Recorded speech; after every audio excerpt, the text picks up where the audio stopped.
We have reports that you were considering merging the United States Postal Service with the Commerce Department. Can you elaborate on if this is something you're Well, considering? we want to have a post office that works well and doesn't lose massive amounts of money. And we're thinking about doing that, and it'll be a form of a merger, but it'll remain the Postal Service, and I think it'll operate a lot better than it has been over the years. It's been just a tremendous loser for this country. Tremendous amounts of money are being lost, and we think we can do something that'll be very good and keep it a very similar way. But whether it's a merger or just using some of the very talented people that we have elsewhere, so it doesn't lose so much, it's losing a tremendous amount of money. Truthfully, it should be losing a tremendous amount of money. I can't speak to where any of you all are, or if you're maybe over 30 and you've seen the deterioration of the post office over the last 10, 15, 20, 30 years. It's been an absolute travesty. I mean, you can be in the same city. I've delivered things in the city that I live, and it has taken 2 or 3 days, 2 to 5 days to get something in the same city that I live in. I mean, it's horrendous. It's shameful, actually. So that wasn't always the case, but it's most certainly the case now. So if something can be done to save it, I definitely am in favor.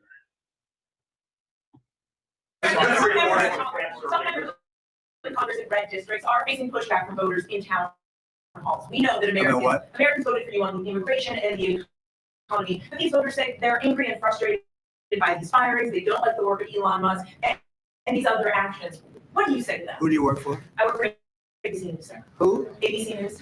No wonder. Let me just tell you that I have today the highest poll numbers I've ever had. I have today the highest poll numbers of any Republican president ever. We haven't even checked the Democrats, but that's what I was just told.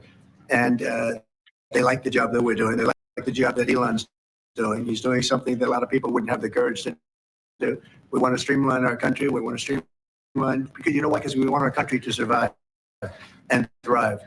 And we're finding billions and billions of dollars of waste, fraud, and abuse. Billions, and I mean numbers like you wouldn't believe, and we haven't even started yet. So it's actually just the opposite. We've polled it, and people are thrilled. They can't even believe it's happening. And it won't affect many people. It'll only affect the people that get caught stealing. The waste, fraud, and abuse is at a level like nobody's ever seen. It's been going on for years.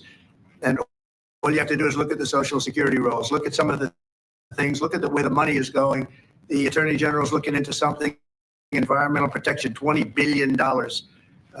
And it's out and out fraud. So I think the people are very happy. Yes. Yeah. I'm hearing a lot of this about, Elon needs to go back to South Africa, or we didn't hire Elon to do this, that, and the third. Well, listen, Trump did, right? Like, I mean, there's plenty of positions that people don't have to vote for, right? The way it's supposed to go is you vote for somebody who has the ability to appoint others. And that's the way it went. He appointed Elon. Now, this whole, we're hearing that people are disappointed with firing his brother. No one cares about these federal employees, right, who are concerned about their jobs. IRS employees and all of these other parasites of society, right? Like that whole thing is completely blown out of proportion. Enter into the private sector and you'll do fine. And you were offered a buyout, right? Nobody just completely and totally got rid of you without anything to show for it, right? That money will hold you over until you can find something suitable or equivalent, or financially at least, in the private market, the private sector. That's it. Mr. President, I want to ask you about this week, the Secretary spent 4 hours with the European Union trade representative. The European Union has signaled that they would lower tariffs and do a trade deal with you. Yeah, the European Union wants to come back. They've treated us very badly. And the European Union wants to lower their tariffs because of the fact that we were paying fortune tariffs. We couldn't sell a car there. We couldn't sell our farm products there.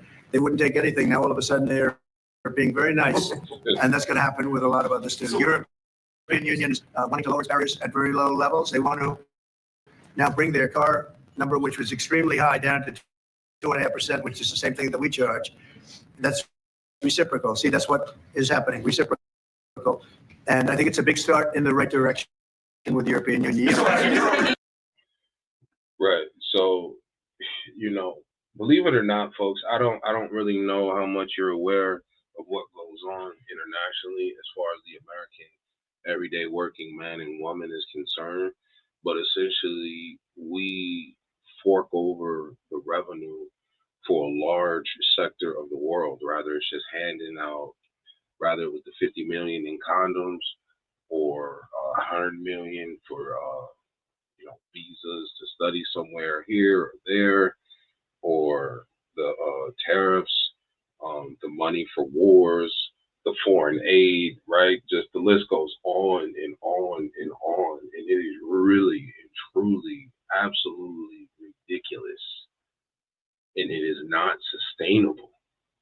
So rather you like the man, one Elon or Donald Trump, it doesn't really matter. What you need to ask is, are they doing the job in a way that could potentially salvage this operation known as the United States of America? Because if you're not seeing that it's in danger, something is wrong with you. It just is. And you need help that unfortunately many of us cannot provide for you. And you may never get it, especially if you don't even know that you need it. All the political back and forth and whatnot, that's fine and fair, and it has its place. But at some point, you just got to look at what's going on around you. And can you see clearly or not becomes the question.